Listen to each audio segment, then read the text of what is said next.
A gente está em 2019, mas a gente começou toda essa história do financiamento, né, desde a Constituição, lá em 1988, e tivemos vários marcos na tentativa de financiar tudo isso que eu falei até agora, né? Então, a gente começa na Constituição, dizendo que saúde é direito de todos e dever do Estado. Começamos a explicar esse financiamento na Lei 8080. Não foi suficiente, passamos a detalhá-lo na Lei 8.142 e por aí adiante. Coloquei aqui alguns marcos importantes, não vou ler todos, senão eu vou levar todo o tempo da minha apresentação lendo todos esses marcos. Mas é só para a gente saber que ao longo da história a gente vem tentando implementar políticas para financiar melhor o nosso Sistema Único de Saúde. Bom, a Emenda Constitucional número 29, que é um marco de uma regulamentação do financiamento para a saúde, que estabelece um compromisso mínimo de investimento em saúde, de gasto com a saúde, né, dos nossos governantes, tanto os entes municipais, quanto os estaduais, quanto os federais. Nós começamos isso lá em 1999, começamos a praticá-la de verdade em 2004, e esses índices de investimento em saúde, a partir dos entes, vem sendo praticado desde 2004, dessa forma como está ali. Os municípios, eles precisam investir em saúde no mínimo 15% da sua receita corrente líquida, os estados 12%, e nós temos novidades no que diz respeito à União. Então, no próximo quadrinho, a gente vai ver que a gente tinha estabelecido um patamar de financiamento da União, que com a Emenda Constitucional número 95 mudou essa forma de financiamento, né? Eu vou falar um pouquinho dessa emenda para a gente entender o que ela é. Outros palestrantes aqui já falaram, mas agora a gente vai falar por que ela é importante, essa mudança é importante para a gente no financiamento da União para estados e municípios e Distrito Federal. Ela institui um novo regime fiscal no âmbito dos orçamentos fiscal e da Seguridade Social da União, que vigorará por 20 exercícios financeiros, ou seja, 20 anos. Por isso que a gente fala que ela é a PEC que congela os gastos com saúde por 20 anos, porque são 20 exercícios financeiros. Exatamente. Esse é como ela é conhecida, né? Bom, o que era previsto com essa emenda? Para o exercício de 2017, a despesa primária paga no exercício de 2016, incluídos restos a pagar, pagos e demais operações, né, que afetam esse resultado, corrigido em 7,2%.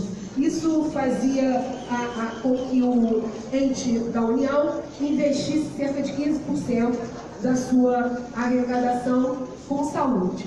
Para os exercícios posteriores ao valor do limite do referido exercício, corrigido pela avaliação do índice do IPCA, né? É aquele que também corrige a nossa poupança.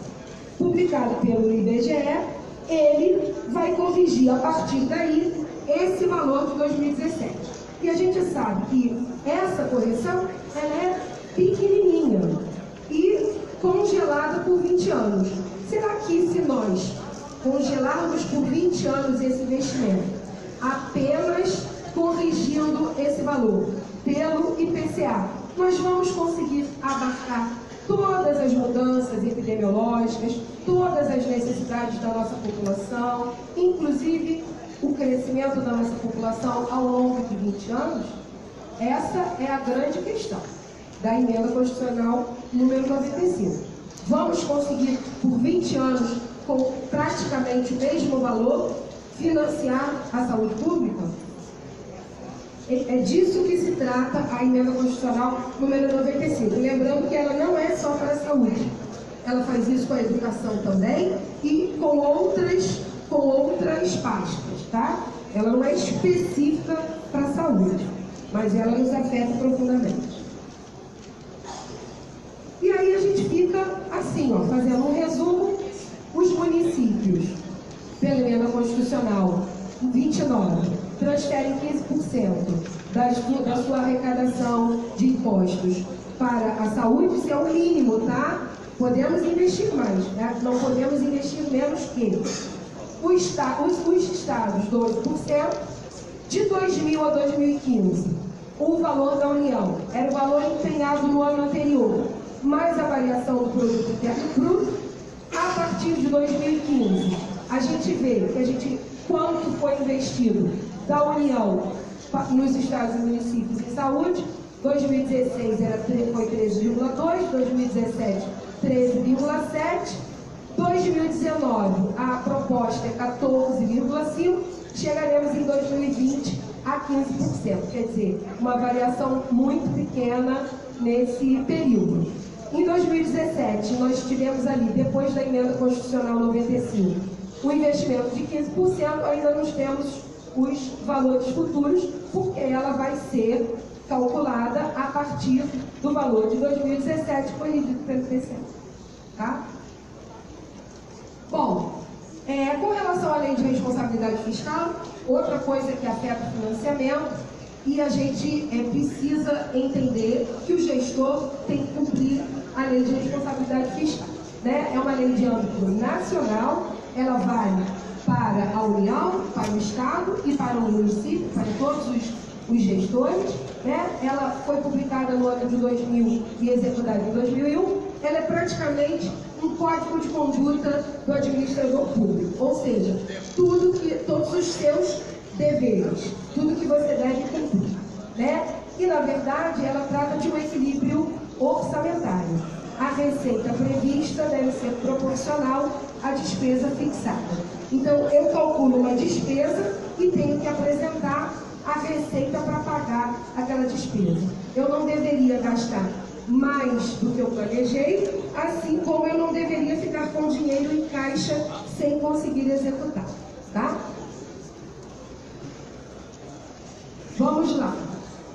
Com relação ao financiamento também, nós tivemos algumas alterações importantes no que diz respeito ao financiamento que vem da União para estados e municípios, a partir da portaria número 3.992, que foi do finalzinho de 2017. A gente, primeiro, até então, a gente tinha alguns blocos de financiamento, né, que eram separadinhos. Eu vou explicar para vocês no próximo slide, que fica melhor. Antes dessa portaria, a gente recebia financiamento da União através de blocos de financiamento que estão aqui no quadrinho do lado direito. Nós tínhamos o bloco da pensão básica, o da média e alta complexidade, o da vigilância em saúde, o da assistência farmacêutica, o da gestão do SUS e um outro bloco separado de investimento. Após esta portaria, nós recebemos a partir de 2 blocos de financiamento apenas. Todos os 5 blocos do lado de cá passaram para custeio das ações e serviços de saúde e continuamos com o bloco de investimento. A ideia era flexibilizar, né, o uso do recurso financeiro entre os blocos, ou seja, se eu recebi um valor na vigilância e saúde, executei tudo aquilo que eu previ em termos de ações e serviços e continuei com algum valor naquele bloco, eu poderia utilizá-lo em outro bloco de financiamento, desde que eu preste contas de que eu consegui executar todo o previsto naquele bloco, não deixei de fazer nada para priorizar outro. Toda essa utilização do recurso, o gestor tem que prestar conta dele. Tá? Mas a proposta seria essa: flexibilizar o uso desse recurso financeiro desses blocos. Mas nós conseguimos continuar enxergando de onde a origem do recurso. Quem foi que propiciou aquele recurso? Se foi a pensão básica, se foi a vigilância, a gente continua conseguindo enxergar direitinho e acompanhar de onde veio esse recurso financeiro. Bom, como é que a gente recebe todos esses recursos financeiros que vêm da União, que vêm dos estados e do próprio município? A gente precisa ter, né, o gestor, ele manipula uma conta bancária. Né? Essa conta bancária, ela tem um nome, Essa conta é um fundo de saúde. Isso nada mais é do que uma conta bancária. Uma conta bancária no Banco do Brasil ou na Caixa Econômica Federal, que o gestor e mais uma pessoa manipulam. Então é igualzinha a nossa conta bancária que a gente utiliza no dia a dia. Tem extrato, tem saldo, a gente pode enxergar quanto tem, e tudo isso a gente pode, inclusive, monitorar, acompanhar no site do Fundo Nacional de Saúde. Cada município pode ir lá e verificar como é que anda andam os recursos financeiros advindos dos seus fundos de saúde, tá? Isso é lei, tá? E os conselhos, né, cabe aos conselhos ficar monitorando a utilização desse recurso financeiro. Se houve aporte e a utilização desse recurso financeiro, inclusive.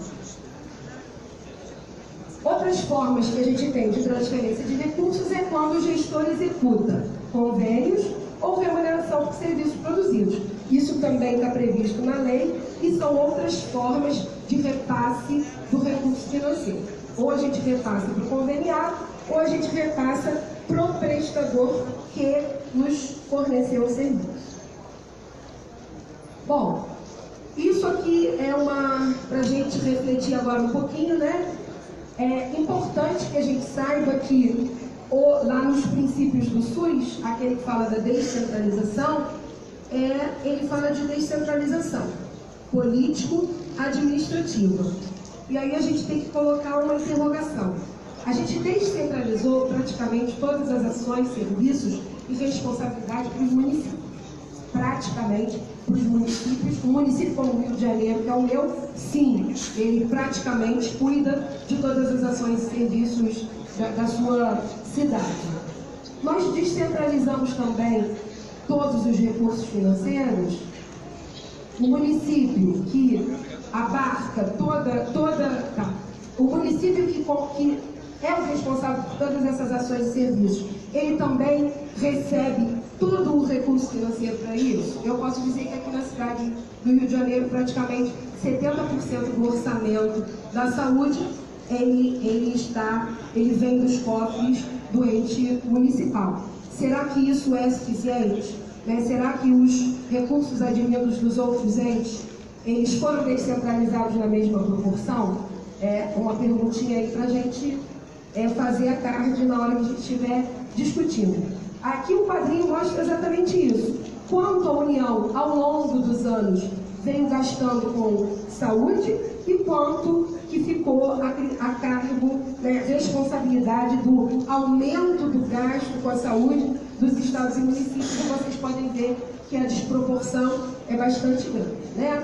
42% somente do gasto em saúde pública do nosso país, da União, com saúde pública apenas 42%.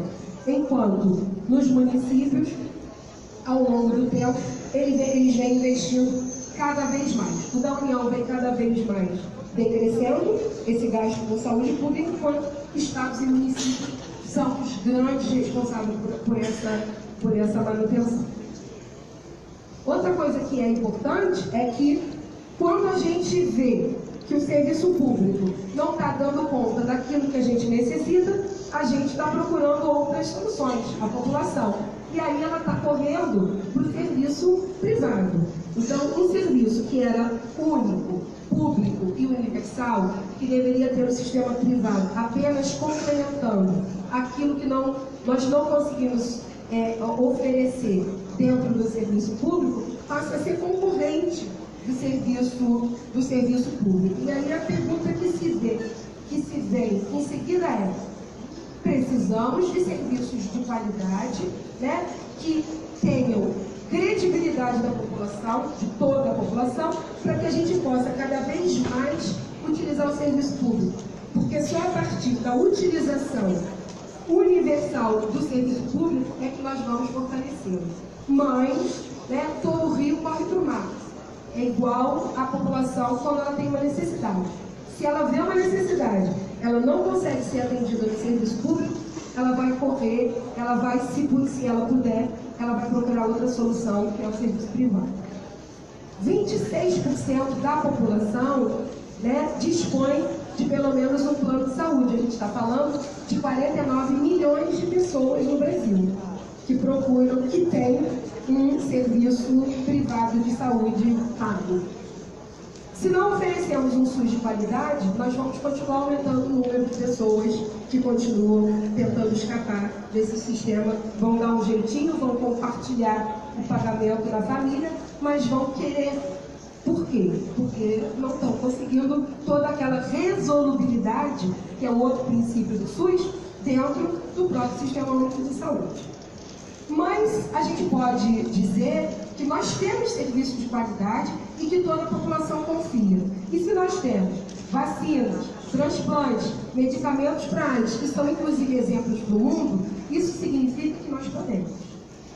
Se nós conseguimos ofertar isso de forma qualitativa e geramos credibilidade no mundo, isso significa que o Sistema Único de Saúde pode ofertar o restante daquilo que nós desejamos.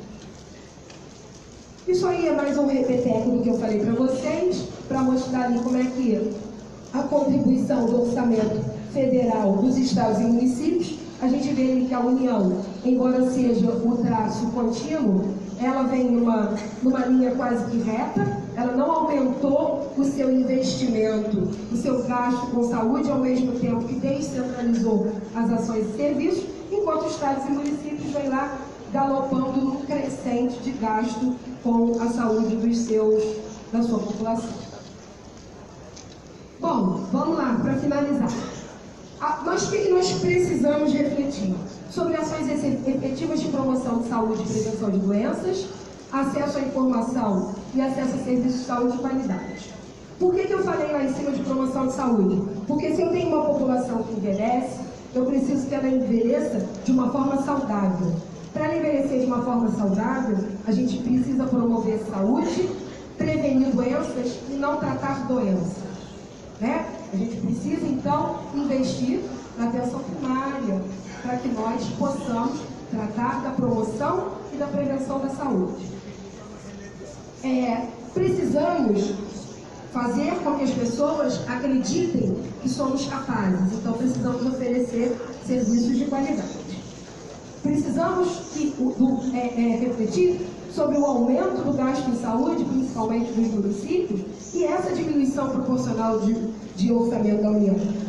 Acho que a emenda constitucional 95, ela tem que ser discutida hoje à tarde, ela tem que ser uma proposta que chegue em nível nacional, porque nós não vamos conseguir bancar isso se continuarmos com esta política de financiamento. Qualificação do profissional de saúde, principalmente os da atenção básica. Vamos expandir com o modelo proposto do Saúde da Família, mas nós precisamos de profissionais que tenham qualificação para trabalhar dentro da estratégia de saúde da família, né? Nós precisamos de profissionais qualificados, que entendam tudo isso que a gente está falando, que entendam que promover saúde, prevenir doenças é importante para tudo aquilo que eu falei lá no primeiro slide. Não podemos trabalhar numa lógica de encaminhamentos múltiplos para especialistas, solicitação de exames, porque isso não é fazer promoção de saúde e prevenção de doenças. A gente precisa escutar a nossa população, a gente precisa fazer, eu como médica, então vou usar esses termos, a gente precisa fazer a anamnese da nossa população, a gente precisa fazer exame físico da nossa população e a gente precisa ouvir a queixa do nosso paciente, porque, como já dizia o nosso bom e velho livro de clínica médica, a clínica é soberana a todo e qualquer exame ou encaminhamento, né? Eles só servem para complementar nosso diagnóstico. Eu falo isso porque isso tudo encarece demais o sistema de saúde. E nós fazemos isso no dia a dia, no nosso monitoramento, a gente vê que são muitos os encaminhamentos desnecessários, são muitas as solicitações de exames desnecessários. Se a gente fizer aí um quantitativo de laudos de T6 que são solicitados, que são normais, mas que a gente expôs os usuários a uma radiação que também não é boa para a saúde, então é preciso que o profissional também esteja junto nessa história para que a gente possa realmente também conseguir financiar tudo isso. porque senão a gente também não consegue esse futuro artístico, tá? Fixação dos profissionais nas regiões mais remotas do país. A gente teve aí durante algum tempo o Mais Médico, pareceu, né, uma possível solução para aquelas áreas inóspitas do nosso país, onde ninguém quer ir, né? E aqui no Rio de Janeiro não precisa ir longe. Aqui no Rio de Janeiro você pergunta para o profissional onde ele quer trabalhar e ele quer trabalhar na Zona Sul. Ele quer trabalhar na Zona Sul. Quando eu falo lá da minha 51, 52, 53, Zona Oeste, não é a primeira opção de praticamente nenhum profissional de saúde. Então, os profissionais de saúde também precisam ter em mente que, se nós estamos defendendo isso aqui, somos parte dele, nós também precisamos ceder e ir ocupar esse destaque de saúde. Como continuar dando apoio, óbvio, sempre. Para a gente fazer isso tudo, a gente precisa de qualificação, a gente precisa estar estudando o tempo todo, a gente precisa se atualizar e a gente precisa que nos ajudem nessa caminhada, né? Outra questão importante para falar, não vai dar muito tempo, porque já estão aqui, ó, tempo encerrado, é a questão da judicialização da saúde, em parte necessária, quando eu não consigo, necessito de fato e não tem outra saída, a população recorre à judicialização. Sim, agora, muitos dos pareceres, né, não são muito favoráveis ao próprio solicitante, porque às vezes eu vejo pareceres que nos chegam para instituir uma determinada tecnologia, um determinado tratamento, que nem a Anvisa ainda liberou no nosso país para ser utilizado. Ou às vezes sem qualquer indicação da utilização desse ou daquele método. Então, tudo tem, né, os extremos. A gente precisa estar ali no bom senso. Né? A gente tem que ter bom senso para tudo isso. Não estou dizendo que não seja necessário, mas a gente precisa aí de bom senso. Não é à toa que no município nós já temos um setor só para discutir as questões de judicialização em saúde. Precisamos discutir, como aqui nossas palestrantes já falaram, sobre as questões OS na gestão, parcerias públicas-privadas, que solução podemos apresentar para a lei de responsabilidade fiscal. Até hoje eu vejo todo mundo discutindo isso e falando muito.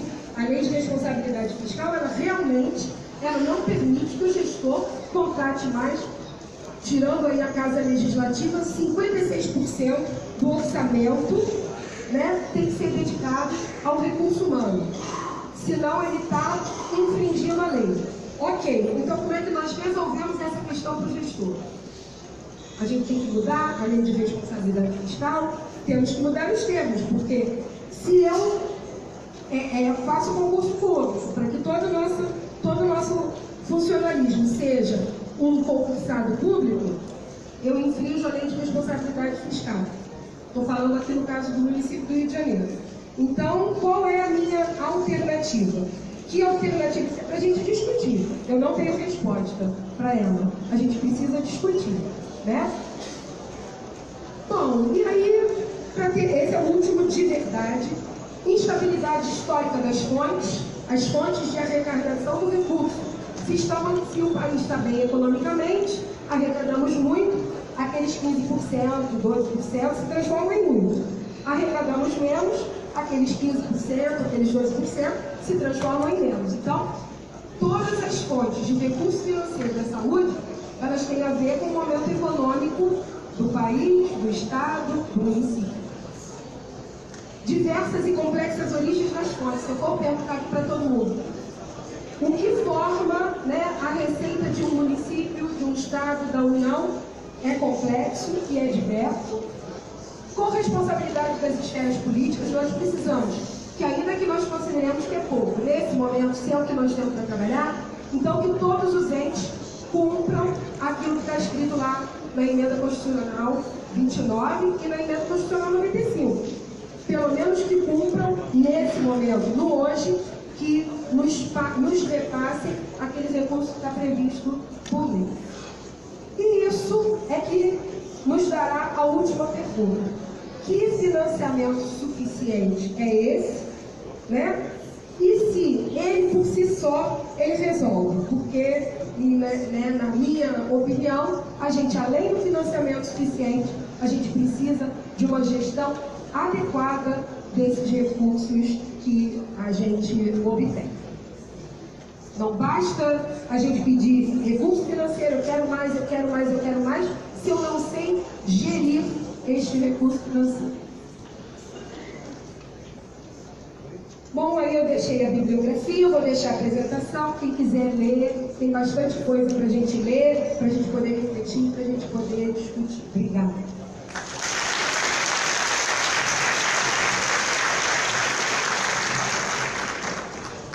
Antes de passarmos para o debate, preciso dar uma informação. Estamos discutindo tanto sobre saúde e na capela a hemorragia está instalada lá e só tivemos até agora uma doação, um voluntário para doar sangue.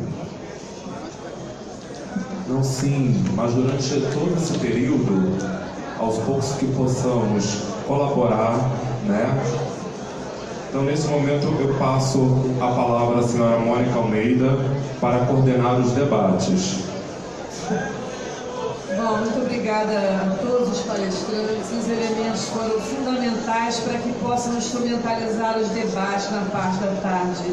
Lembrando que são esses debates que construirão as teses do Estado do Rio de Janeiro para sua própria organização interna da saúde, as propostas estaduais e as nacionais, então, que seguirão para a Conferência Nacional. Considerando que as nossas palestrantes foram muito bem conduzindo o tempo, nós conversamos aqui internamente, nós recebemos 3 perguntas. E a sugestão, então, é, enquanto as palestrantes fazem aqui as respostas, vocês podem se inscrever aqui na frente também, quem quiser fazer uso do microfone.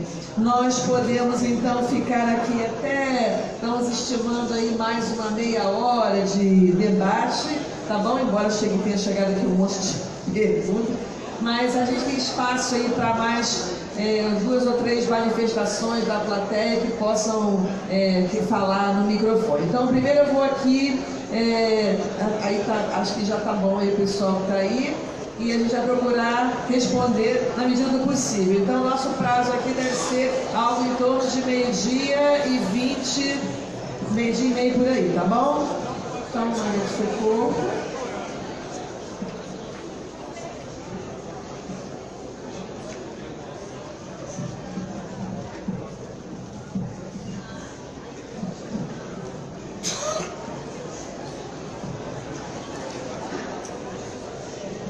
O seguinte, as pessoas que se inscreveram ali fazem as primeiras colocações enquanto a gente organiza aqui as perguntas que chegaram agora, tá bom? Por favor, sejam objetivos, senhores, pensando que a gente tem um espaço curto, né, e é para aproveitar a presença, então, e a palavra dos nossos palestrantes, tá bom? Bom dia a todos, sou Silvio Poeta, sou delegado da Delegação dos Conselheiros de Nova Friburgo. A primeira pergunta é sobre o OS. Eu acho que se for para a gente, tem que ter vários tipos de organização, né, de ONGs, de organização social. Tem as filantrópicas e as filantrópicas. Infelizmente, as OS estão gerindo a saúde, são filantrópicas. Então eu acho que se nós temos secretário estadual, secretários do município, as secretarias que deveriam de gerir a saúde e não a OS, porque se for assim, então bota uma organização social no lugar do secretário estadual, no lugar do secretário municipal. E agora, quando a Elaine falou sobre saúde mental, infelizmente, Elaine, o que acontece é que a saúde mental virou a saúde da guilhotina, ou seja, separa o corpo da cabeça, porque a última conferência que nós tivemos de saúde mental foi em 2010, nacional. Então já vai para 10 anos. Deveria, assim, de se discutir, de ter uma mesa dentro das conferências para discutir a saúde mental. Porque se fala aqui que a população está envelhecendo, agora não se fala do mal de Alzheimer. Se falou aqui em parto humanizado, mas se esquece que a depressão pós-parto, ela é justamente a consequência dessa não prevenção que tem durante a gestação. Então não tem como a gente discutir, a gente falar em saúde mental, se a gente não discute isso, não abrange isso na sociedade, porque a gente só vê aqui falar saúde, mas é saúde do pescoço para baixo. Agora a cabeça mesmo, quando se tem que tratar, já vai falar em outro fora, as pessoas fazem uma brincadeira, já tomou seu Rivotril hoje. Então, Helene, eu acho que isso que você falou foi muito importante sobre saúde mental, e nós temos que pensar com mais carinho nessas conferências. Cadê os usuários do SUS? Cadê os usuários da saúde mental? Cadê? Obrigado, eu também sou usuário da saúde mental. Cadê os coordenadores dessas unidades que cuidam, entre aspas, da saúde mental? Então é isso que eu queria dizer. Viva a saúde mental e viva a loucura humanizada. Muito obrigado.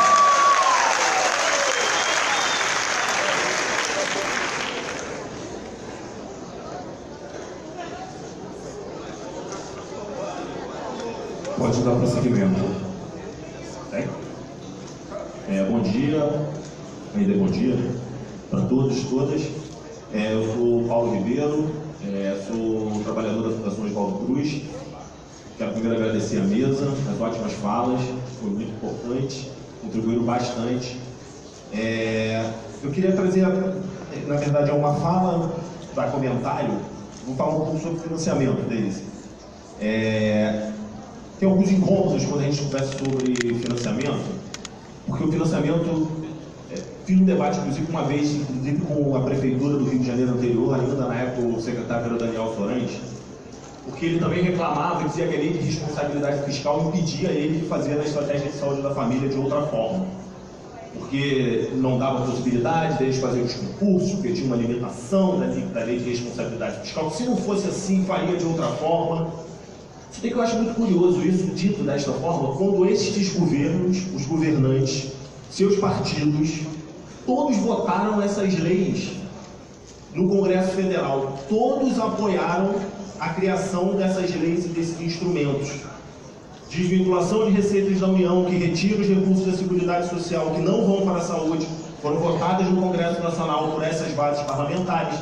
A lei de responsabilidade fiscal, da mesma forma, diversas outras medidas e instrumentos foram votados por essas bases parlamentares destes mesmos governantes que vêm aqui muitas vezes e dizem que não são contra esses instrumentos, mas não se pronunciam publicamente sobre isso. Alguém já viu aqui um prefeito ou um governador, seja esse ou o anterior, falando contra qualquer uma dessas leis, em público, defendendo isso nas suas plataformas de campanha?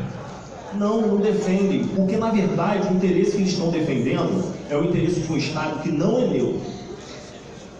Não podemos ter a ilusão de que o Estado, seja o Estado-nação, um município ou o Estado-ente da Federação Brasileira, seja neutro. O Estado é permeado por disputas de interesses.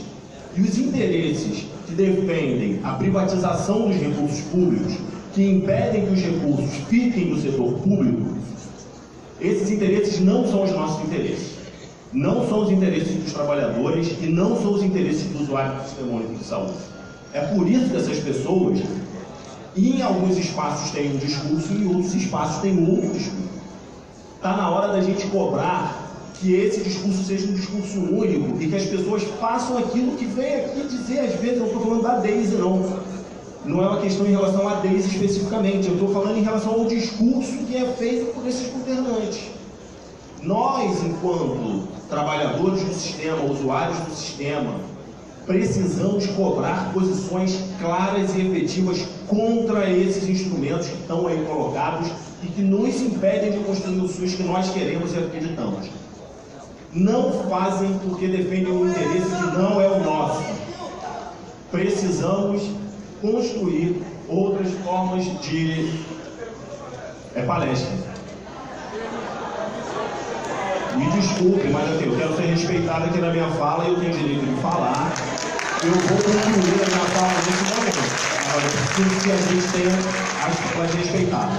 Então, concluindo, acho importante que a mesa se posicione. O que vocês acham em relação a isso? Vocês acham que a forma como está colocado o Estado hoje é uma questão de vontade política ou não?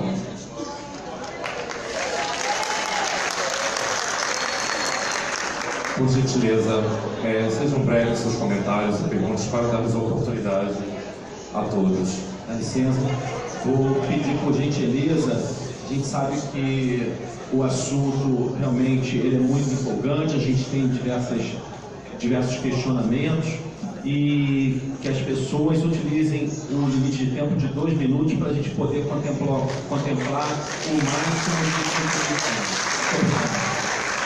Bom dia, Rita Ramalho, Nova Friburgo. Agentes de saúde presente?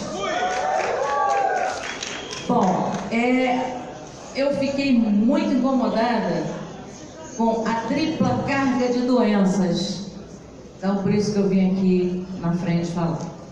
Temos uma tripla carga de doenças, temos várias coisas que fazem com que o SUS, o financiamento, fique caro. A tripla carga de doenças, na minha visão, se deve por quê? Porque falta promoção da saúde.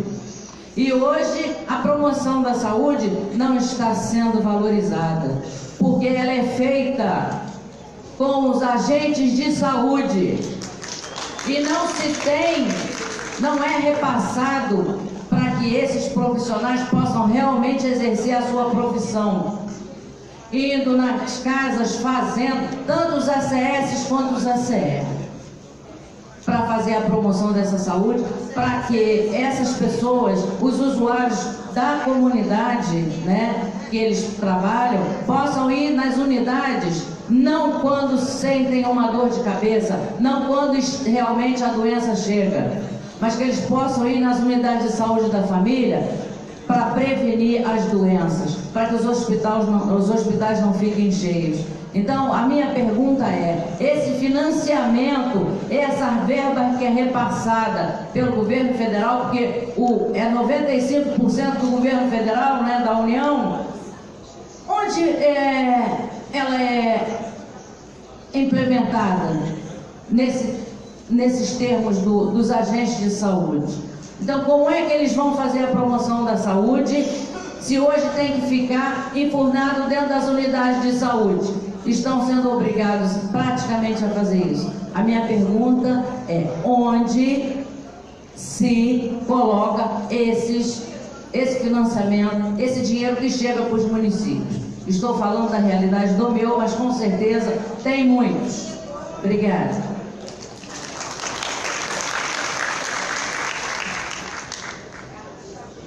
Bom dia a todos. Eu sou o Gerson Ferreira Maciel, delegado do Norte Fluminense de Campos. Saúdo aqui a mesa, a Zara, organizada, saúdo a Maria do Socorro, que é uma guerreira junto comigo há muitos anos, que é a 8ª conferência também que eu participo. Mas a minha luta, senhores, é sempre para a implantação do CEREG, que é o Centro Especializado em Retina do Norte do Estado do Rio de Janeiro. Eu venho lutando isso em todas as conferências, como eu sou conselheiro há 27 anos no meu município. Então eu quero passar aqui para a Elaine e para também a do fundo, que falou, que eu não estou lembrando o nome aqui agora, a Deise. Estou passando aqui uma apresentação do nosso centro, aonde que nós possamos, inclusive, Maria do Socorro, eu gostaria também que você me ajudasse, aonde que nós possamos, junto com os conselheiros e delegados, e também a mesa, e representando aqui os nossos eixos mais tarde, onde tem uma verba que nós possamos colocar esse centro, aonde que nós vamos, porque eu sou portador de retinose pigmentar, eu já rodei vários países em busca disso, em busca da cura. Infelizmente, hoje nós temos na Suécia a trocação, hoje tem o estudo dos DNAs que estão na Suécia. Em breve, senhores, todos os problemas visuais estarão solucionados. Isso eu tenho fé. Então, por isso que eu estou aqui e muito obrigado a vocês.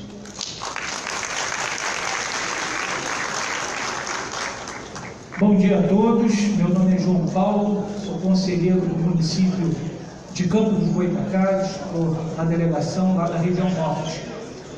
Foi falado muito aqui, é fato, a questão da mercantilização da saúde, principalmente no que tange às OS. Mas tem acontecido, lá no município que eu moro e ali nos municípios vizinhos, uma forma de contratação chamada RPA. O RPA não tem direito a nada. É um trabalhador que ele entra com uma mão na frente e sai com uma mão atrás. E muitas vezes serve como um aparelhamento político. Porque ele só consegue uma oportunidade como RPA se ele for indicado por um vereador, alguém que seja do governo. Então, é uma denúncia que nós estamos fazendo aqui e levando também esse questionamento à mesa. Uma outra questão foi o que o governo anunciou, Maria do Socorro, a questão da redução em nome da atualização, da modernização, né, das normas de saúde e segurança do trabalho. Se um gargalo muito grande que nós temos é a Previdência Social, né, demanda muitos recursos, os acidentes e as doenças ocupacionais, e nós vamos reduzir isso, né? Então, realmente é uma situação muito complicada. Agradeço a todos, bom dia para todos.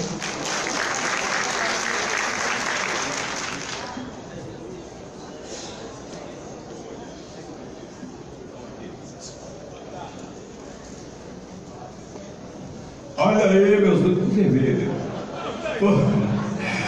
Primeiramente, meu bom dia para a mesa, o bom dia para todos os conselheiros que aqui estão, e deixar claro que não é a primeira conferência que participo, e é por isso que eu fiz questão de pegar a palavra para poder dizer para vocês de que quando cheguei aqui pela primeira vez, acredito que deve ter várias pessoas que estão aqui pela primeira vez, e cheguei com a ilusão da transformação. E a ilusão da transformação de olhar essa mesa maravilhosa que sempre teve. Já teve vezes que essa mesa teve cheia de flores.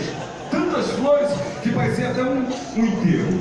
O que ocorre é que nós aqui, nós viemos para cá, a gente vai para nossas conferências, a gente debate saúde, discute saúde. Tem o celular que hoje em dia é mais tudo deitado. A gente discute saúde. E onde é que a gente chega? A lugar nenhum. Eu lá na nossa conferência, lá no município de Magé, eu teria a felicidade de lembrar da doutora Zilda Arnes, da qual vou lembrar novamente, que foi uma das primeiras que eu conheci aqui na conferência, de maior prazer de conhecê-la e que o mundo a levou. Hoje, eu só pedi para poder falar em relação ao que mais me aflige. Quem me aflige? O paciente, o doente, que está lá na cama, os quais que eu lido com eles, e que hoje lidei com eles, e que várias vezes lido com eles. E nas vezes que você escuta um paciente falar para você que está perdido de esperança. Isso é muito triste. E das vezes que você olha um jovem e você fala com ele alguma coisa, ele fala assim, não, cara, tem problema, isso já não é meu problema, já não tem mais textil. Quantos anos você tem? 24 anos. Olha para você ver o tipo de coisas que a nossa saúde está. Aí você vê o sucateamento que está. Eu trabalho no Hospital Federal. Todos os hospitais federais do Brasil estão sucateados, estão acabando, estão destruindo. E aí, para maravilha, eu entro no Hospital de Servidores do Estado, aquele mausoléu que está virando hoje em dia. Quando eu cheguei lá em 1981, cheio de sonhos, cheio de ideias, cheio de pensamentos bons. Eu pensava que eu estava nos Estados Unidos. O telefone tocava, emergência. Emergência, eu chegava lá, corria com a emergência e descia. Aí quando eu ia ver, o médico pediu um monte de exames para poder fazer e a gente, com aquele catatau de exame, nada se resolvia. O Hospital Servidor do Estado, hoje, aquele estrutura que está lá do lado, prédios novos, todos modernos, cheio de luz, cheio de brilho, e a gente naquela estrutura lá toda caótica. Eu vou sair um pouquinho só para dizer para vocês o seguinte, ó. A saúde está um caos!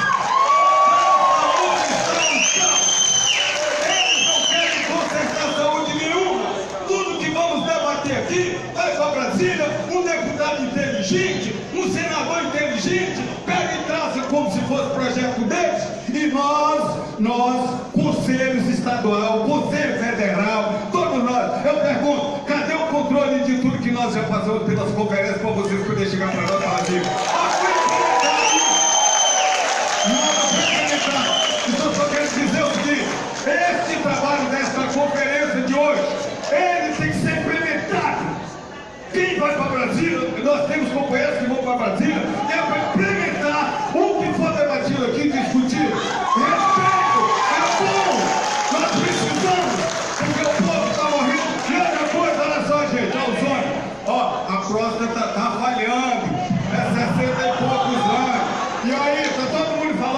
fazer isso e aquilo, e nada é feito para a nossa saúde. Então, ó, vai saúde, vamos torcer para melhorar a nossa saúde e nós vamos unir juntos. Vai.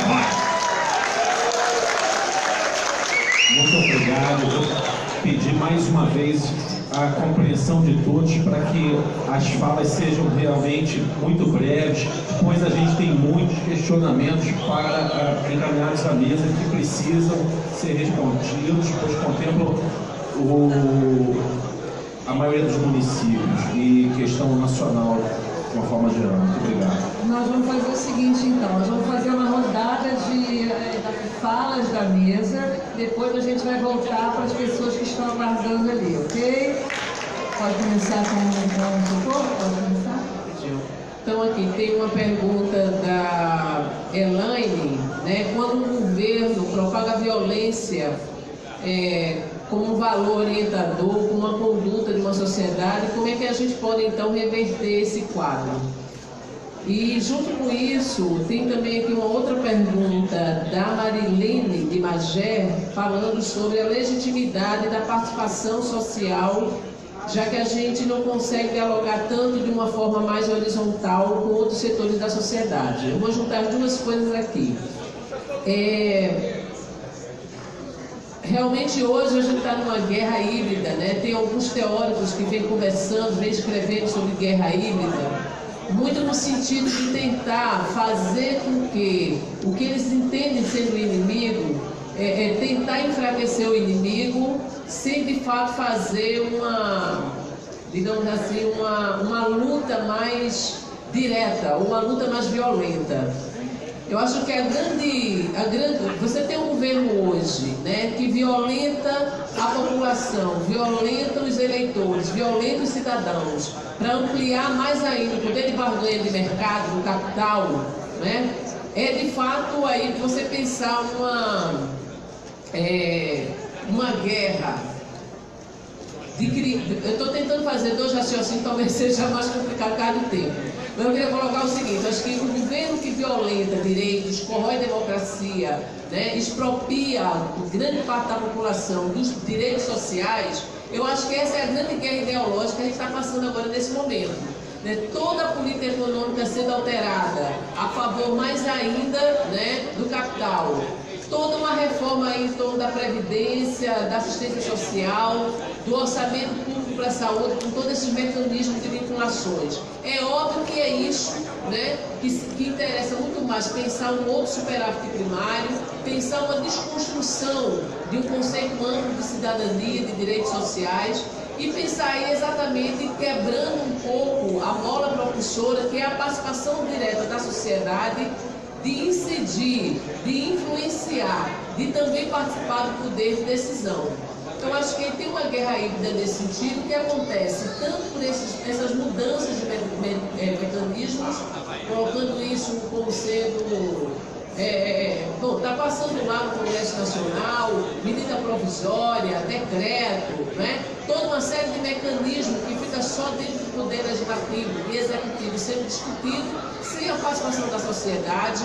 Tem uma guerra também pelas redes sociais, né? Colocando muita informação falsa ou inverdadeira para construir uma ideia de um inimigo, para que depois o próprio governo apareça, né, como sendo o salvador da pátria, desconstruindo uma inverdade que foi veiculada pelas redes sociais. Então a grande estratégia de fato é o que a gente está fazendo aqui.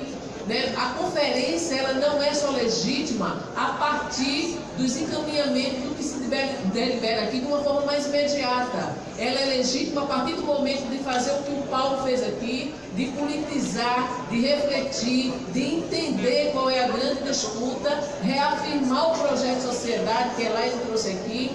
Ou seja, a grande forma também estratégia de enfrentar é a democracia participativa, é a gente também fazer a educação de base, que eu acho que foi o que a pessoa de Magé trouxe aqui, com a educação popular, né?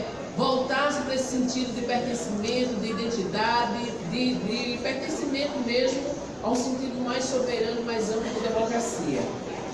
Vou avançando aqui. Alguém perguntou também quando a mudança que aconteceu aqui no estado, no município, em relação aos CAPs, né, que ia em confronto auditoria ou uma ação mais administrativa em confronto com a própria lei em relação ao papel dos CAPs. Isso aqui é muito mais uma ação para o Judiciário, para o Ministério Público, né? Uma lei, ela sempre tem um valor muito maior e um poder muito maior do que uma portaria, do que um ato administrativo da gestão. Bom, então por enquanto vamos por aqui, né? Reforma da Previdência. Quer dizer, quando eu falei que está em xeque a Seguridade Social, a gente vem percebendo isso exatamente a partir dos critérios hoje que se tem, da reforma da Previdência, né? Onde empregadores possivelmente possam deixar de fazer suas contribuições obrigatórias, onde incide muito mais uma responsabilidade do trabalhador em contribuir, onde se aumenta o tempo de contribuição de idade, onde se propõe uma capitalização da Previdência sem uma participação maior do Estado, com o risco que o trabalhador possa ter, né, pela insegurança do mercado. Quando se começa a pensar o critério de mudança para o BPC, reduz-se também o próprio Bolsa Família e altera-se os critérios de Bolsa Família. Isso não significa dizer também que a gente quer uma população dependente de Bolsa Família por um longo tempo, né? E quando também, já se colocou aqui, se altera a obrigatoriedade dos entes do Estado, da União, do município, de cumprir com o que determina hoje o percentual mínimo de investimento na saúde. O que eu quis chamar a atenção, né, é de que a gente tem que defender o conjunto da Seguridade Social, que é o que garante uma proteção com um padrão mais elevado de cidadania para a classe trabalhadora como brasileiro. E é isso que está sendo construído. Quer dizer, boa parte do capital hoje não é para gerar emprego, boa parte do capital hoje é para gerar um rentismo e uma concentração de poder e de capital nas grandes empresas. Tem empresas que têm mais dinheiro do que os próprios Estados nacionais, os Estados-nações. Então, é muito poder do capital, menos poder do Estado e menos direito. Então, quando ontem, acho que foi o Carlos João que trouxe aqui, né, a gente tem que defender o SUS, mas tem que discutir, articulado isso com lutas gerais, politizar e refletir sobre isso. E aí, fechando de fato, tentando contribuir com todas as questões que trouxeram aqui para mim, quando se aprovou a EC 95, me chamou muito a atenção que, de fato, muitos secretários de saúde não se manifestaram, exatamente por quê? Porque houve logo em seguida uma negociação dos governadores com a dívida pública dos estados. Então, mesmo que muitos secretários quisessem defender, mas do ponto de vista de autoridade, de hierarquia, né, quem determina a posição do Estado é exatamente o secretário, é o governador. E logo em seguida houve negociação, né, de prorrogar o prazo das dívidas públicas dos estados. A EC 95, que congelou por 20 anos, na verdade também foi a grande moeda de troca para poder acalmar os governadores de não pagar suas dívidas, né, acumuladas, e alongar também a dívida dos estados por muito tempo.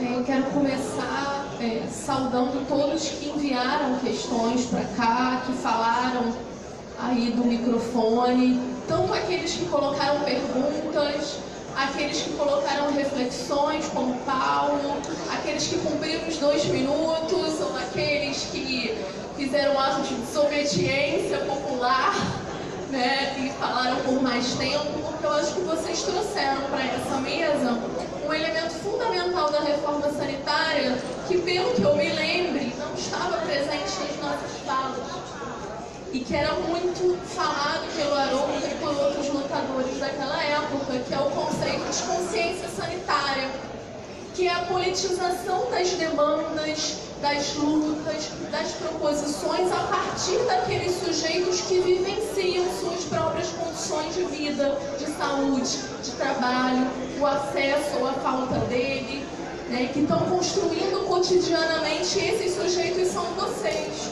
né? São todos vocês delegados e convidados dessa conferência do Estado do Rio de Janeiro.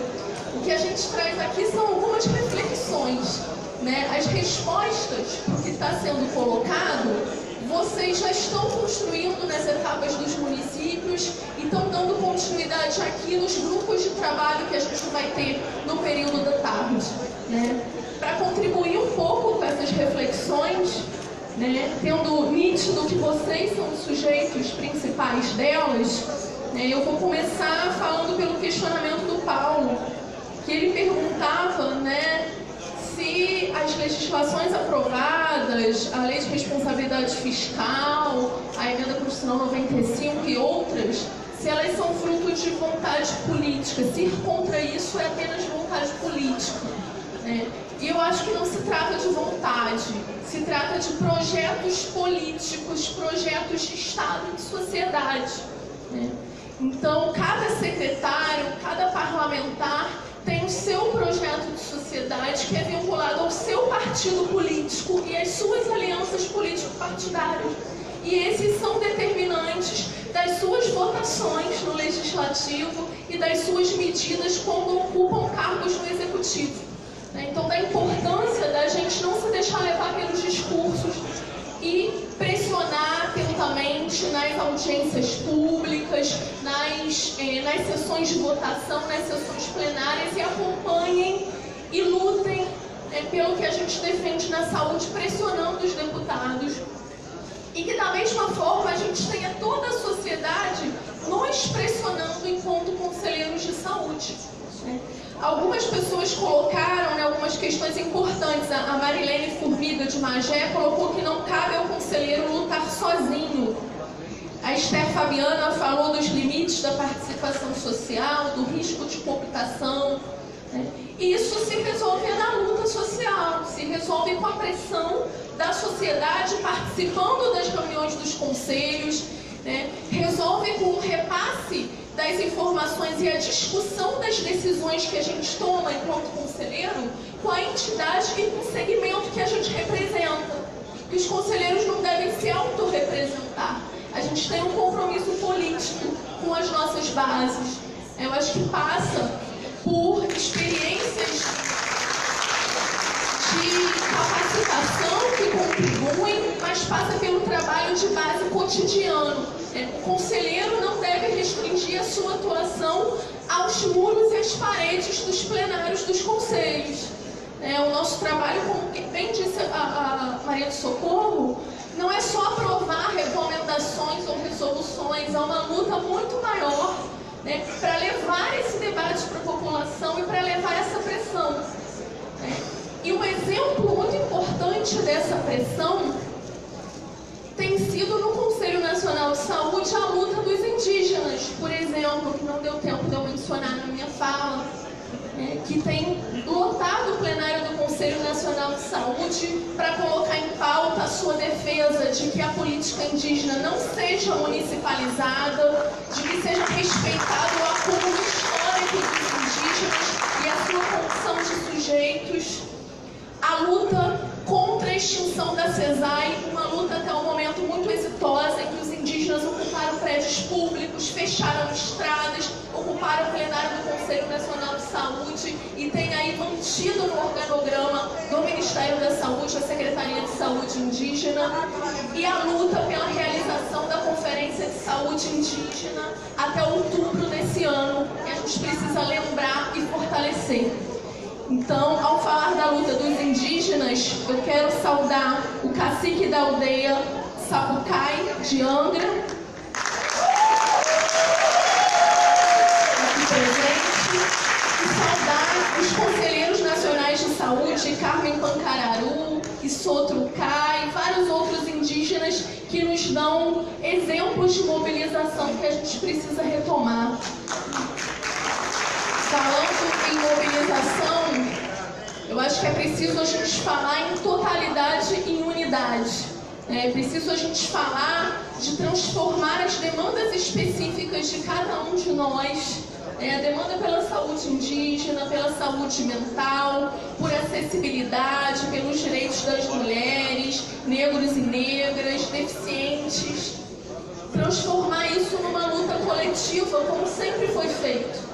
Então, que a gente possa colocar, em primeiro lugar, o interesse de defesa da saúde pública, onde possam conviver a diversidade de pautas e onde possa haver a unidade e a confluência dessas pautas, no sentido de que a gente vem defendendo aqui, dos princípios do SUS, né? Não como uma pauta que dispute com a outra. É muito comum da gestão jogar trabalhadores contra os outros, e é muito comum num contexto em que não se tem, né, recursos suficientes, diz que não se tem, né, que se coloque uma disputa de prioridades, né, onde na verdade há um equívoco de querer sobrepor uma demanda à outra. Todas são importantes, né, e todas precisam ser dialogadas e colocadas em pauta pelos sujeitos que as vivenciam prioritariamente, né. E é nesse sentido que a gente precisa, eu acho, que lembrar sempre, né, da defesa da unidade das lutas de trabalhadores, de usuários e de todos os lutadores em defesa do Sistema Único de Saúde, esse sistema que não é abstrato, esse sistema concreto, como a Socorro e a Sueli caracterizaram aqui, né, que não é destituído de universalidade, não é esse SUS da pretensa reforma do Banco Mundial, é o SUS da reforma sanitária, é esse SUS que a gente precisa continuar defendendo e ter muita atenção para os discursos falaciosos de necessidade de corte de recursos, de necessidade de reforma para ter mais recursos, e até de uma lei de responsabilidade fiscal. Que o que a gente precisa, na verdade, é de uma reforma tributária progressiva, que taxe as grandes fortunas, que taxe a propriedade e que pare de fazer com que os trabalhadores paguem por isso. Então é disso que a gente precisa e eu tenho certeza que vocês vão estar nessa luta com a gente.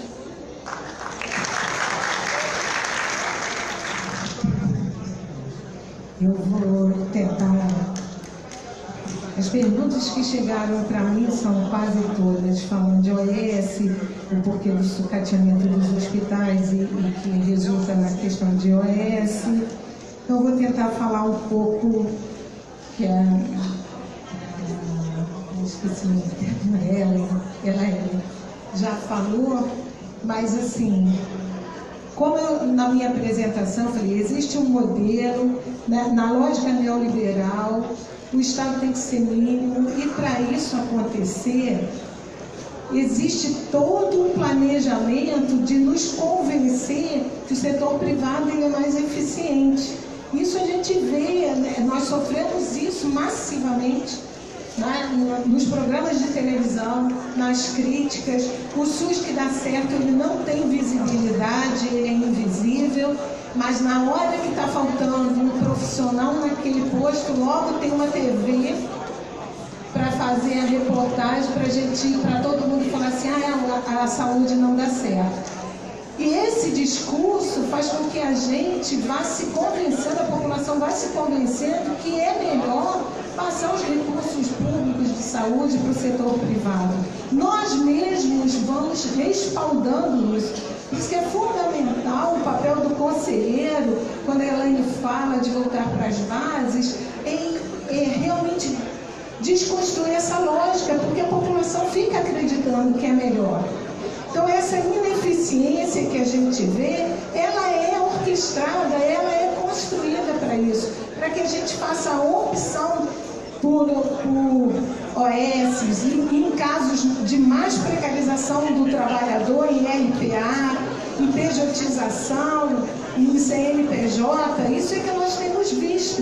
Isso faz com que também enfraqueça muito a luta do trabalhador da saúde, porque cada um está com um vínculo diferenciado, então a demanda dele é diferenciada, então não tem unificação da luta. Isso é um outro problema. Agora, como a gente pode rever isso? A lei de responsabilidade fiscal, ela não pode ser intocada. Ela tem que ser questionada. Ela tem quase 20 anos, o país mudou, nós não podemos ficar à mercê de limites que inviabilizem a ampliação dos serviços públicos, sobretudo na valorização do trabalhador.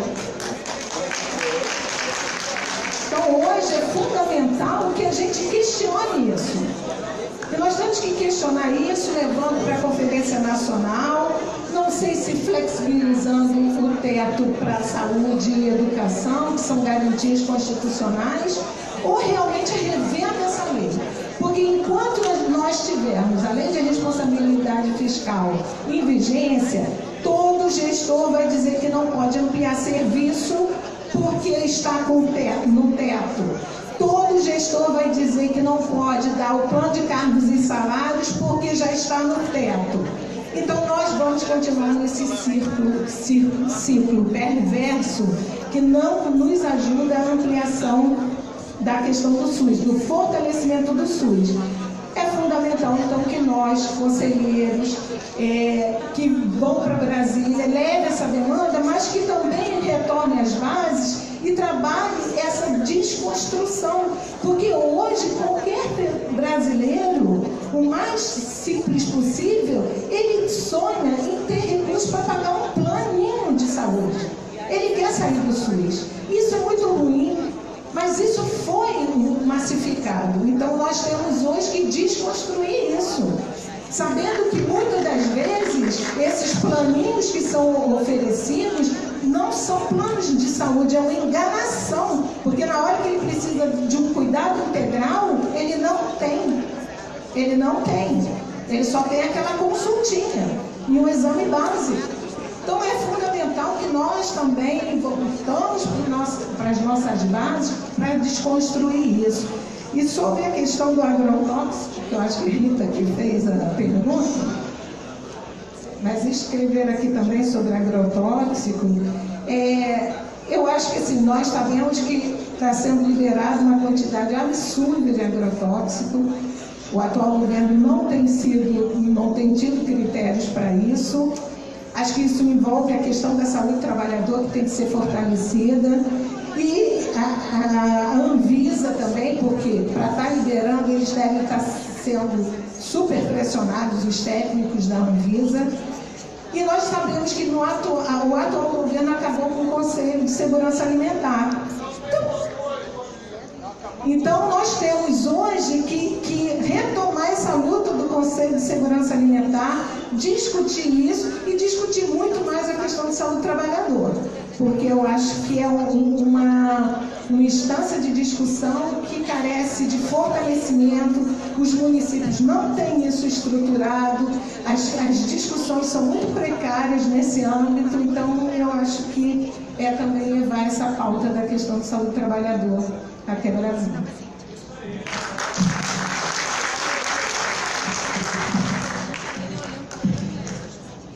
Vamos tentar responder tudo. Antes de mais nada, eu fiquei tão preocupada com o tempo, no momento da minha apresentação, eu esqueci de agradecer o convite do Conselho Estadual de Saúde. Fiquei muito honrada com o convite, viu? Obrigada. Enfim, vamos lá, vou tentar. Então, muitas perguntas. Acerca da última fala, um comentário sobre capacitação. É importante isso aqui, por isso eu vou ler a pergunta. A pessoa queria ouvir um pouco sobre a capacitação e aperfeiçoamento do trabalho da gestão e dos gestores do SUS. Ela considerou que a gente falou sobre capacitação dos profissionais e não se preocupou com a capacitação de gestores. Sim, isso é uma preocupação, sim. Inclusive, o município do Rio de Janeiro, ele capacitou e continua capacitando todos os gestores da atenção básica, né? Porque isso é uma preocupação, sim. A gente não tem os cursos de graduação, falando da minha graduação em medicina, a gente não aprende gestão na faculdade, né? A gente aprende, inclusive, esse modelo vem mudando, mas ainda assim a gente aprende a tratar a doença, né? nas universidades, mas a gente vem mudando isso ao longo do tempo, mas a gente não tem gestão nas graduações. Mas isso vem mudando, a gente tem cursos, inclusive, nas universidades federal e estadual de graduação e de pós-graduação em gestão e saúde pública. Acho que as pessoas devem procurar e a gente vem, sim, se interessando cada vez mais que tenhamos gestores com especialização em gestão. Porque isso é uma coisa importante que eu coloquei na minha última fala, no meu último slide. Bom, com relação a alguém aqui tocou nos royalties do petróleo, né, a questão de novamente isso voltar para a saúde, inclusive essa foi uma proposta uma das propostas que o município trouxe para a Conferência Estadual. Então, acho que ela vai aparecer aí nas votações de propostas. Com relação ao incentivo adicional, 14º salário, aparece no Fundo Nacional de Saúde? Não. 14º salário não aparece no fundo. Isso é uma política local, né, de uma bonificação de um 14º salário, e ele aparece junto, quando ele existe, ele aparece lá na verba de recursos humanos, né, na folha de pagamento de recursos humanos. Ele não aparece especificado no fundo de saúde, até porque isso não é uma coisa obrigatória e é muito de gestão local. Com relação ao empoderamento, a Lei 3992, ela não fala de conselheiros e de responsabilidade de conselheiros, ela fala de mudanças nos blocos de investimento. Tínhamos blocos de investimento separados e passamos a ter um de custeio e investimento para a transferência de recursos financeiros. Apenas isso. O papel do Conselho de fiscalização, de monitoramento do investimento dos recursos financeiros, ele vem desde lá da Constituição e se mantém, mas não especificamente na Lei 3992. Essa pergunta eu não vou poder responder ela na íntegra. O Estado do Rio de Janeiro vai repor os investimentos dos quais se omitiu e de que forma?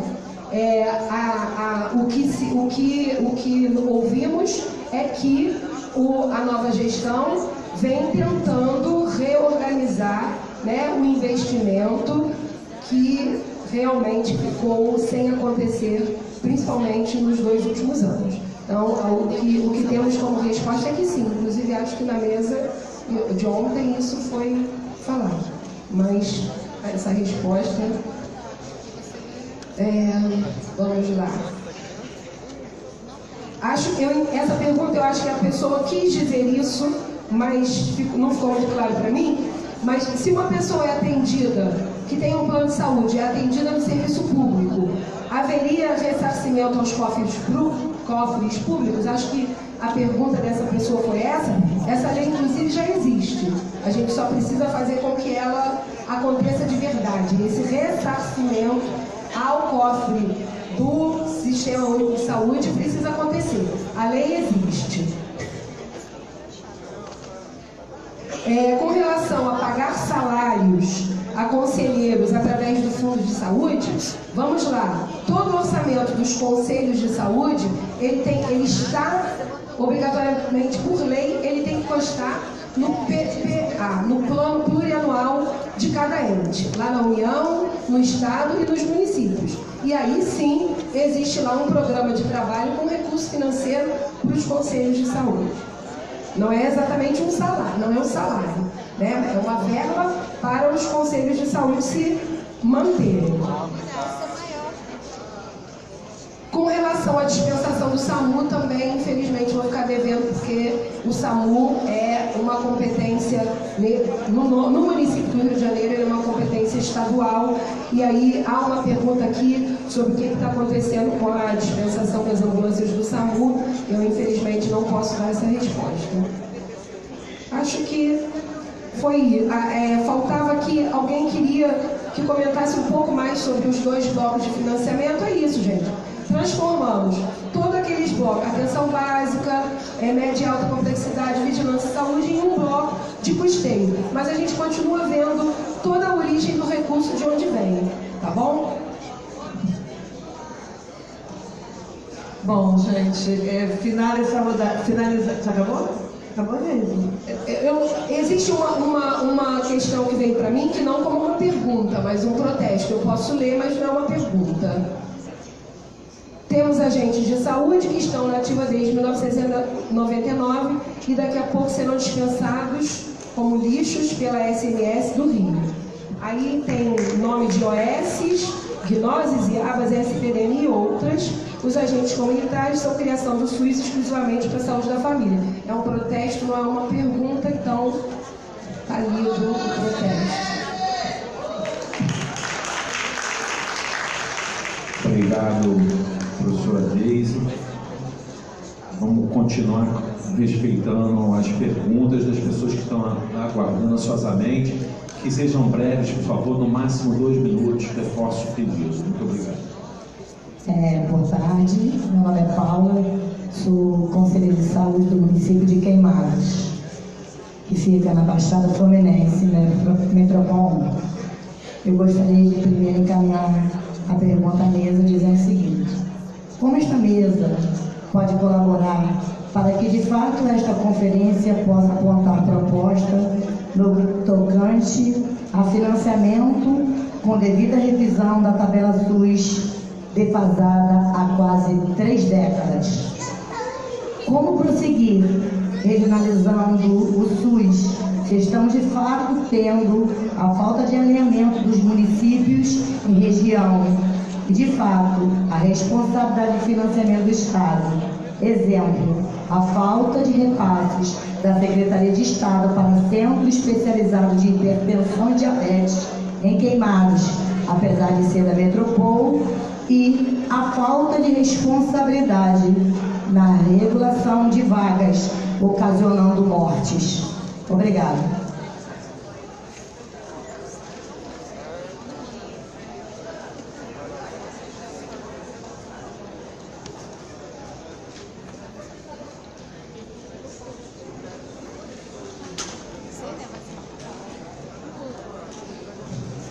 Perdoe-me por estar aqui em cima do palco, porque eu sou surdo e tenho a intérprete fazendo a tradução.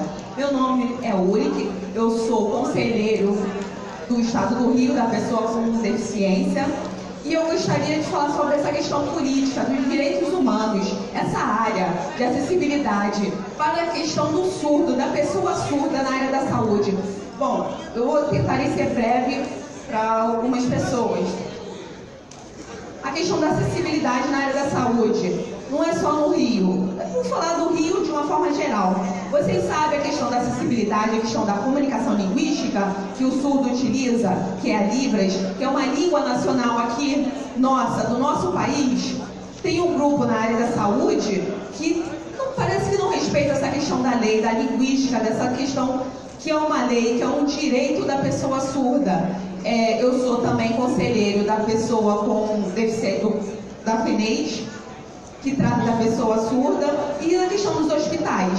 Pela lei deveria ter, intérprete Libras não tem. Quando um surdo, ele tem que ir com problema, ele tem que ir ao médico, ele precisa pagar o intérprete para ir junto com ele, porque em nenhuma área da saúde, nenhum hospital tem esse profissional.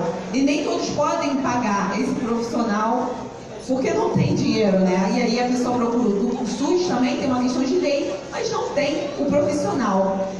Vocês, sabe, que trabalham na área da saúde, vocês poderiam também funcionar, já aprender Libras também, a se comunicar com uma pessoa surda, já que não é contratado esse profissional. Mas vocês que já estão inseridos nesse contexto, poderiam também participar de cursos ou oficinas, procurar algum local, procurar um profissional, porque a gente tenta ter esse acesso e não conseguimos, e ninguém tem formação lá dentro.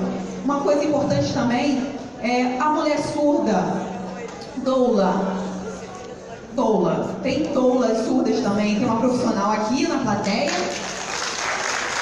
Ela começou a estudar, ela é a primeira surda doula, ela é um modelo, ela é uma referência. É muito importante para a pessoa surda ter essa comunicação, e ela ajuda na comunicação na hora do parto. Tem muitas pessoas, tem muitas leis, na verdade tem muitas leis no Brasil, tem lei de acessibilidade, lei de inclusão, mas e aí? Mas não é feito, na prática isso não acontece, só manda aquela questão, né? O surdo vai lá, procura um médico, às vezes morre, pega o papel que ele não tem acesso, ele escreve, o médico escreve, ele não entende nada, não tem uma comunicação, ele na verdade não sabe nem se expressar. Bom, minha fala aqui de tempo importante.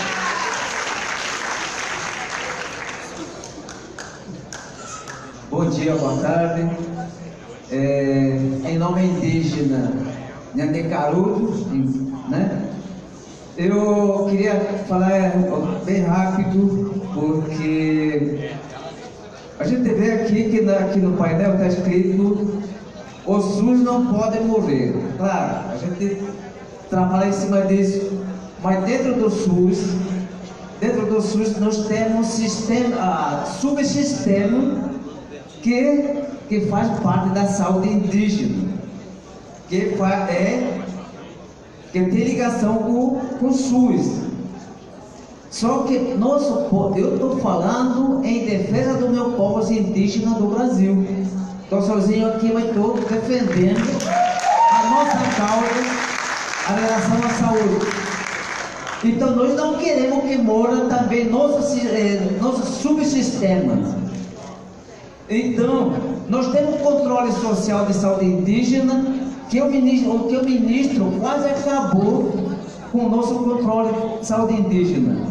Precisou dos indígenas fazer manifestação lá em Brasília para poder não cortar os recursos.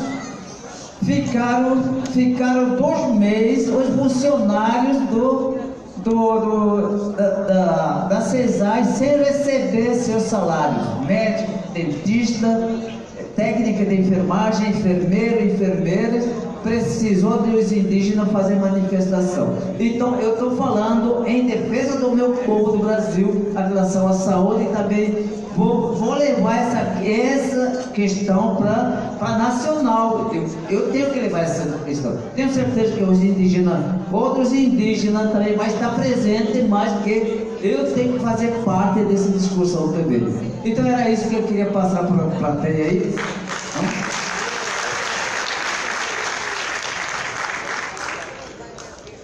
Bom dia a cada um, bom dia a cada um da mesa, bom dia a todos. Eu sou conselheira distrital de saúde da P22, do segmento usuário, já acredito, quase ou mais, uns 14 anos. E hoje é uma das primeiras vezes que eu estou pegando nesse microfone para chamar a atenção para uma coisa. Eu fiquei contente com uma leitura que foi feita aqui na mesa sobre a atenção básica, sobre a estratégia de saúde da família. Eu conheço a estratégia de saúde da família desde o PAX, né? Aquela coisa tímida que começou com a atuação das enfermeiras e os agentes comunitários de saúde. E aí, quem daqui for para Brasília, por favor, em nome de Jesus, a categoria agente comunitário de saúde é criação única, exclusiva do Sistema Único de Saúde, como foi lido ali. Essa categoria, a PNAB, desconfigura quando bota até um agente comunitário de saúde por equipe.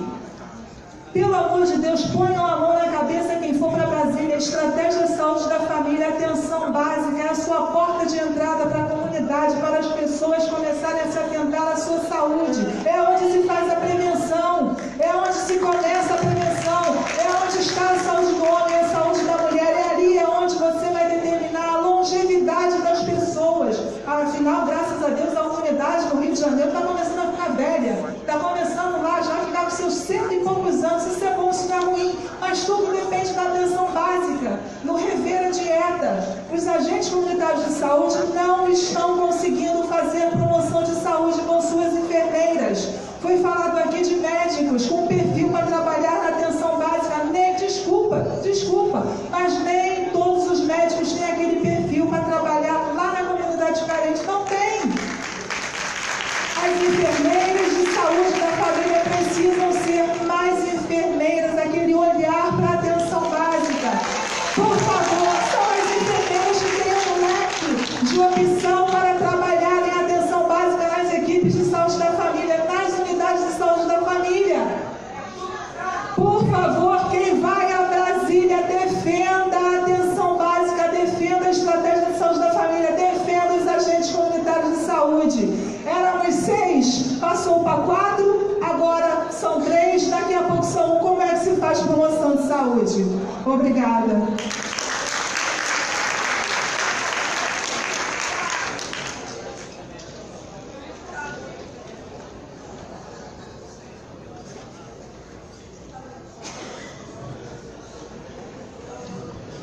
Bem, eu vou tentar contribuir um pouco com a reflexão que foi colocada aqui sobre a acessibilidade, a questão de Libras.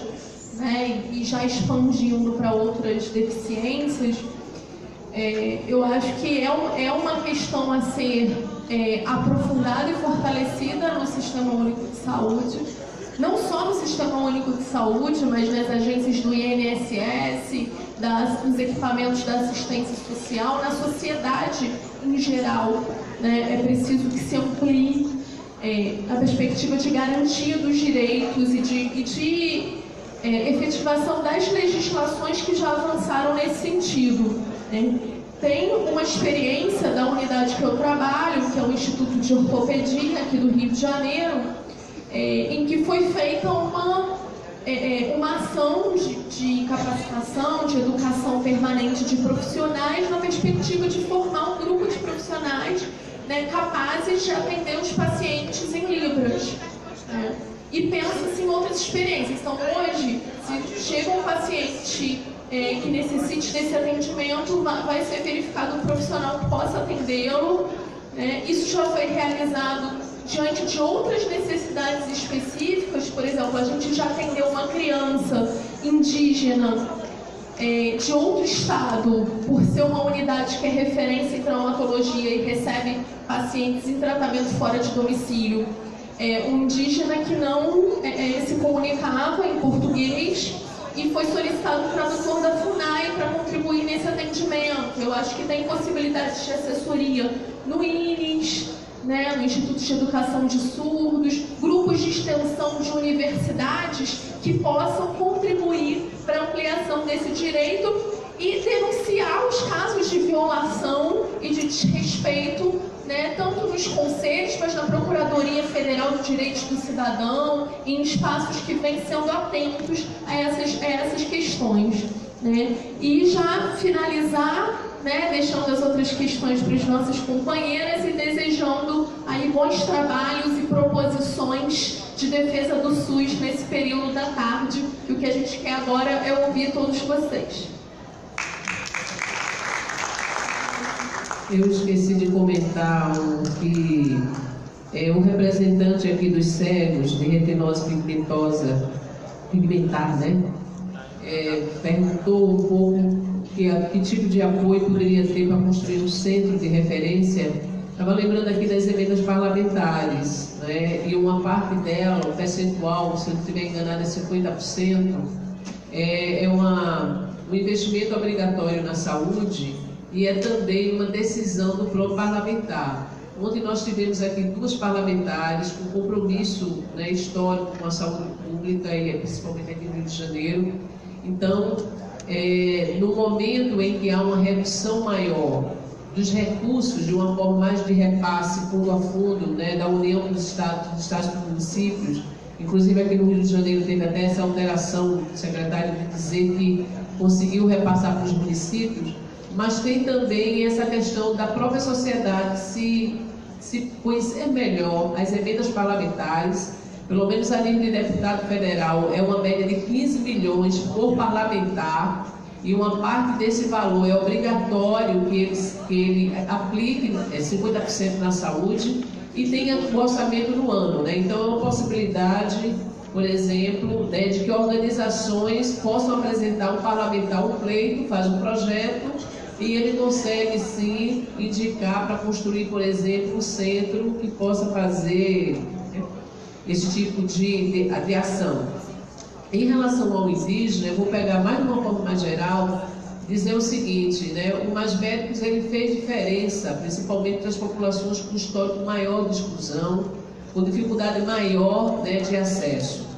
Mas a gente sabe que uma das grandes possibilidades de democratizar a universidade, de democratizar também para que a gente tenha profissionais mais perto da necessidade da população, seria a possibilidade de ter segmentos populares, jovens, né, desses municípios do interior, jovens indígenas, jovens camponeses, jovens assentados da reforma agrária, essa população também ter maior acesso à graduação, às universidades públicas, para ter um compromisso também com essas populações. À medida que a universidade continua elitista, vai também formar, lamentavelmente, profissionais também, mas com outra concepção de mundo. E dificilmente vai querer ir, né, para uma aldeia indígena. Mas, ao mesmo tempo, mesmo tendo gente comprometida com uma saúde etnicamente diferenciada, muitas vezes chega dentro da universidade e a universidade não está preparada para formar esses profissionais.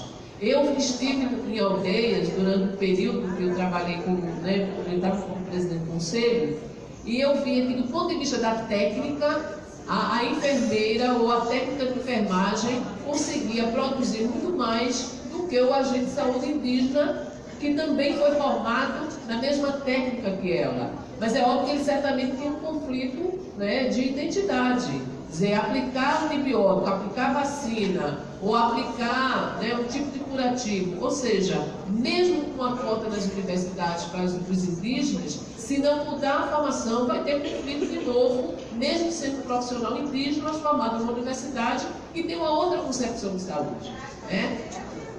Pois é, então,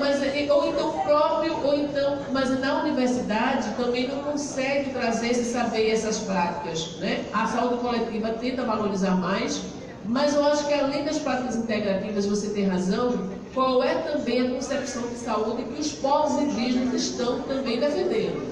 Quer dizer, hoje para mim, se eu tiver que dizer é duro para mim dizer isso, mas eu acho que tem hoje uma prática de genocídio silencioso sobre as populações indígenas, fazendo cada vez mais dependente de uma outra medicina que não é a medicina tradicional. E finalizo dizendo da importância das lutas gerais. Foi colocado aqui a defesa do SUS, da atenção básica, a defesa do financiamento. Agora, se a gente for fazer uma luta só corporativa ou só setorial, a gente vai ter dificuldades de aglutinar forças para fazer, na verdade, uma luta mais robusta. Eu estava comentando aqui com o Elaine, Brasília pode colocar até 100 mil trabalhadores, mas para colocar 100 mil trabalhadores, todo mundo do Brasil inteiro vai para Brasília. Na manifestação que teve em defesa da universidade, tinha mais de 15 mil pessoas só de Brasília. Por quê? Porque a educação tem 4 componentes, ou é público ou é o trabalhador, né? Da pública ou do privado, ou é o trabalhador da educação básica ou do nível superior. E os estudantes estão em todas essas modalidades e tipo de oferta. A educação colocou sozinha em Brasília 15 mil trabalhadores assim. Já a saúde, para juntar essa diversidade de categorias, e o povo que defende e valoriza o SUS é mais difícil. Então, acho que a 16ª vai fazer uma mobilização e juntar-se com as grandes lutas gerais. Obrigada, gente. O Conselho Estadual de Saúde, em nome de todos os conferencistas, está oferecendo a cada palestrante uma placa de participação. Maria do Socorro, por favor. Pessoal, desculpa, eu vou atropelar a cerimônia quando pega os claros. O teatro vai fechar impreterivelmente 1 hora. Pedimos que vocês se dirijam ao almoço. E aí, na parte da tarde, no 8º andar, aconteceram os trabalhos. Agradecemos muitíssimo a participação de todos, lamentamos não ter todo o tempo